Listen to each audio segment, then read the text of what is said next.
11, Jonathan dwelt in Jerusalem and began to rebuild and restore the city.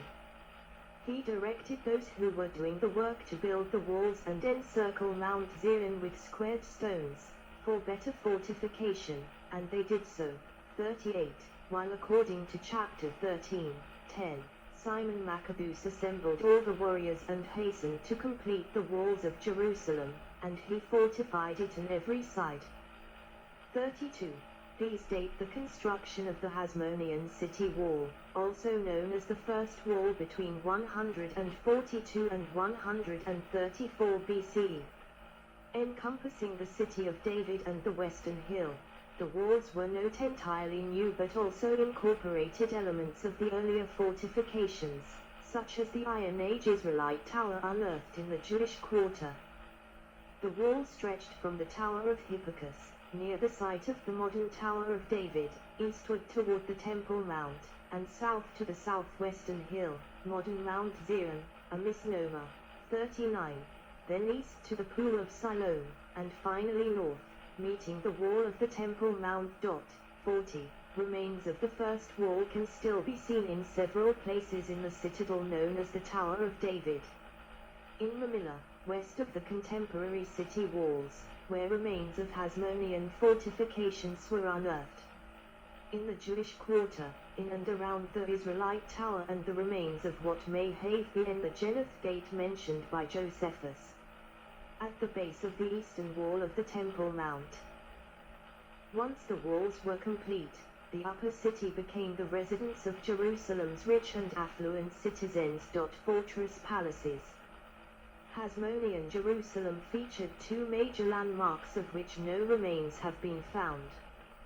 One of these was the Hasmonean Barriers, a citadel which is thought to have stood at the northwestern corner of the Temple Mount, occupying the probable site of the earlier Ptolemaic Barriers and which was later demolished to make room for Herod's Antonia fortress.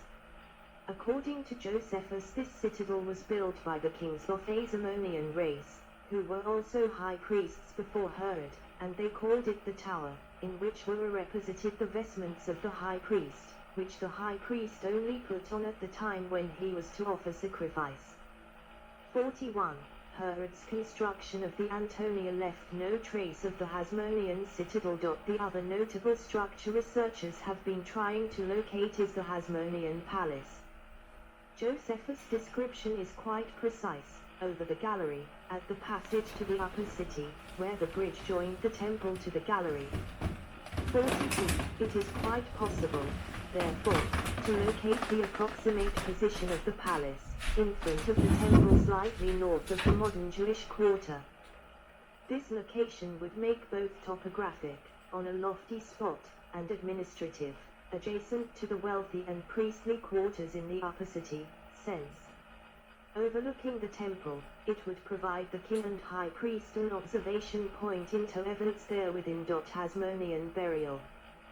Jason's tomb. Jerusalem of the Second Temple period was surrounded by cemeteries and grave fields. Due to the sanctity of the city and the ritual impurity of the dead, burial was permitted only at reasonable distance from the city walls. Carrion, graves and tanyards must be kept 50 cubits from the town. Babylonian Talmud, Tractate Bava Basra 29.43. When the city expanded, cemeteries were accordingly relocated. Jewish belief in resurrection meant that the bones of every individual were kept separately. The dead were initially interred in burial caves for a year, when only the bones remained. These were given a secondary burial in an ossuary. A unique ossuary decoration style depicting flowers, especially lilies, and the branches of palm trees was developed in Jerusalem. The ossuaries were then placed in family burial caves, either rock-hewn or manually built. Hundreds of burial caves from the Second Temple Jerusalem are strewn around the city, mainly to the north, Sanhedria, east, the slopes of the Kidron Valley, and south of the Old City, Jehannan, and constitute a necropolis. A few graves have also been found west of the Old City, mainly along Gaza Street and in Riyadh. Prominent and affluent families, such as the priestly Nehaza built luxurious burial halls in which their ossuaries were placed. Jason's tomb in Reavia and the tomb of Absalom are prime examples. Hasmonean waterworks. Pool of Bethesda, model of Jerusalem in late Second Temple period. At the Israel Museum. As Jerusalem grew, so did the demand for water, of which the city had inadequate supplies. Waterworks were therefore built to convey water to a storage pool northwest of the Temple Mount, draining both Beat-Zeatar stream and the Teopoion. The tunnel is 80 meters long, approximately 1.20 feet, 0.37 m, wide, and 12 feet, 3.7 m, high at its tallest point. The Hasmonean Tunnel or Hasmonean Viaduct, as it is known, was unearthed during excavations by the Israeli Ministry of Religious Affairs in 1985 and is currently accessible through the Western Wall Tunnel. The exact mining date has not yet been ascertained, and while some date it as early as the First Temple period, it certainly precedes Herod. Besides rock-hewn and plastered cisterns, a regular feature of many homes, the inhabitants of Jerusalem also made use of public storage pools. These included the pools of Bethesda, north of the Temple Mount, and Hezekiah's pool, north of the Tower of David. Pools north of the Temple Mount probably served the temple as well, their water used for washing the altar and courtyard of blood, as well as for watering the livestock used to sacrifice. It is unclear exactly when the pools were constructed, but they were certainly expanded during the Hasmonean period due to Jerusalem's increased need for water. The Hasmonean period also witnessed efforts to deliver water to Jerusalem from further afield. It was probably during Alexander Janeu's reign that the lower aqueduct was hewn, transporting water from Thespring of Einitam, near Bethlehem, to the vicinity of the Temple Mount. As Einitam's altitude is only 30 meters higher than that of the mount, this was a significant feat of technology and engineering. The aqueduct had to bypass several bridges to reach its destination and is therefore very twisted, requiring it to maintain a slope of 3 feet for every mile. To make it shorter, a 400 meters tunnel was carved below the Jabal Mukaba Bridge. Herodian period. Much like other eras in the history of Second Temple period Jerusalem, King Herod's rule was characterized by contrast and contradictions. Like Herod's personality, it was a time of grandeur and excess. The contrast between the pagan city and the holy temple that stood in its midst, or between the cruel and murderous king versus the entrepreneur who adorned the city in splendor and luxury, have fueled massive interest in the history of the city at one of its most significant points. Political state. Herod's reign was mostly peaceful and characterized by economic prosperity and a building boom. The king carried great favor with his Roman patrons, towards which he was very generous, and therefore enjoyed considerable freedom of action to fortify both city and state without alarming Rome. Herod ruled Jerusalem for 33 years, 37–4 BCE, during which he continuously balanced his loyalty to Rome with his commitment and obligations to his Jewish subjects.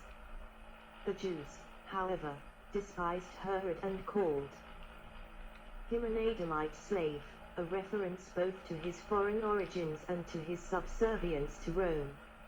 Early in his reign, Herod sought to acquire legitimacy for his rule by marrying Mariam, a Hasmonean princess and sister of Aristobulus III. Mariam soon fell out of favor with Herod and he had her executed. 44. He then sought legitimacy by his grand reconstruction of the temple. Social and religious state. Herod once again turned Jerusalem into a Hellenistic city, including all the constituent elements and institutions of a polis.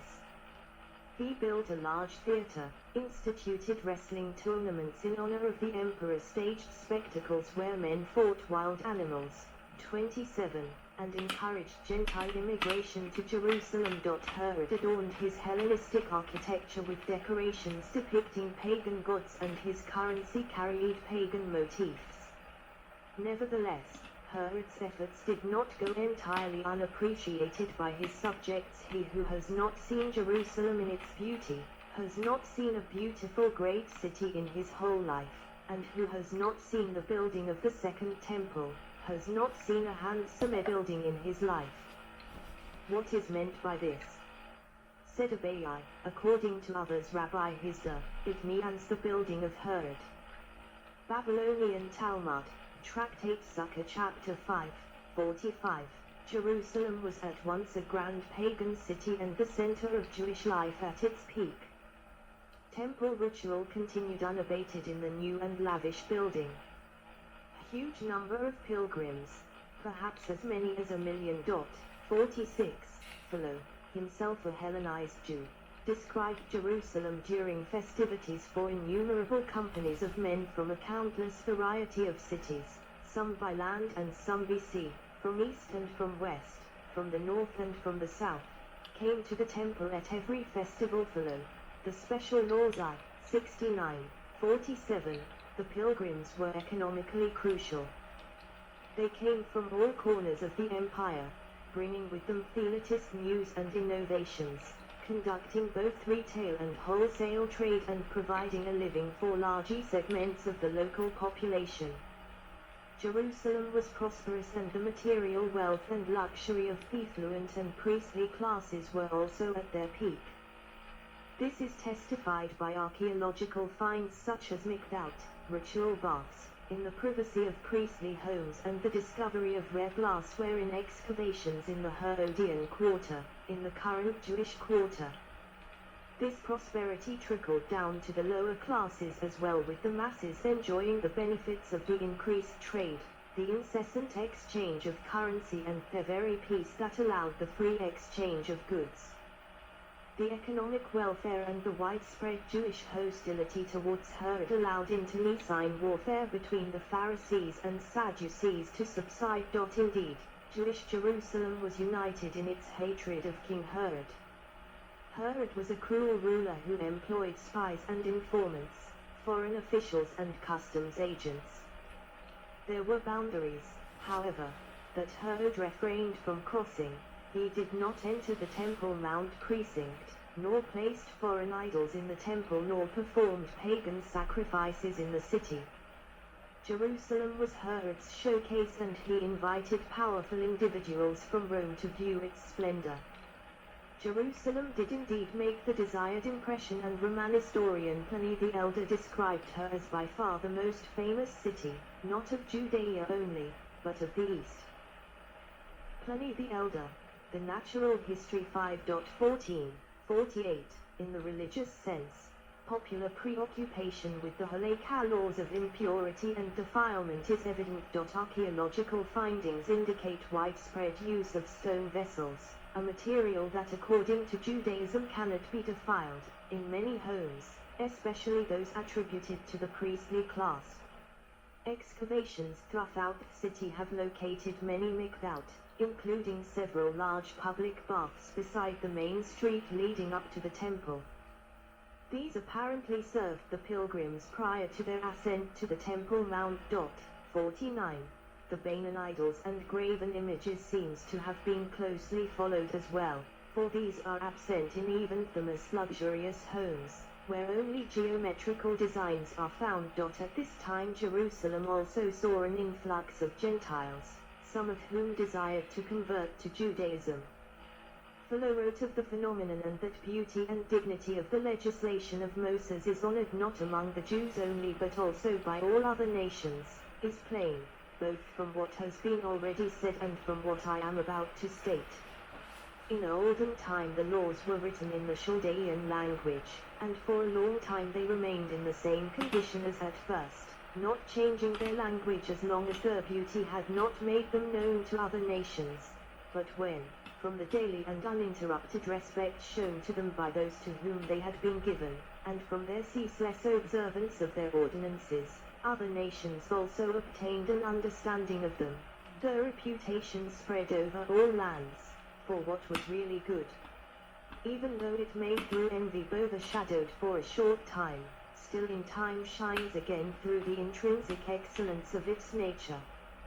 follow, on the life of Moses 2, v 25:50. Similar sentiments can also be found in the writings of Strabo, Cassius Dio and other Roman historians. Urban landscape. 90% of all archaeological finds in Jerusalem dating from the Second Temple period are of Herodian origin. This is a testament to both the quantity and quality of Herodian construction as well as Tolerod's insistence on prior removal of ancient remains